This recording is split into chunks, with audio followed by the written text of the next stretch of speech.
اس کے بعد کہتے ہیں کہ بچوں کو خوف یا لالچ دے کر کام کرنے کی طرف آمادہ مت کریں۔ یا تو ڈرایا جاتا ہے بچوں کو کہ یہ چیز کرنی ہے، بس مسلط کی جاتی ہے کہ یہ آپ کریں، یا تو پھر خوف، یعنی خوف کے علاوہ لالچ کہ یہ کام آپ کریں۔ کبھی کبھی پھر لالچ دے کے بچوں کو کہتے ہیں کہ یہ چیز کریں، پھر وہ پوری بھی نہیں کرتے، یعنی وعدہ خلافی بھی ہوتی ہے، ورنہ وہ ساری عمر وہ خوف اور لالچ کے زیر اثر زندگی گزارے گا، مزید دشواریوں کا شکار ہو جائے گا،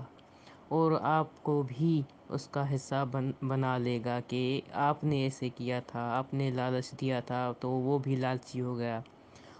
یا آپ نے خوف اس کے دل میں بٹھا دیا تو وہ خوف اور ڈر اس کے دل میں باقی رہ گیا۔ اس کو جو سکھانا ہے،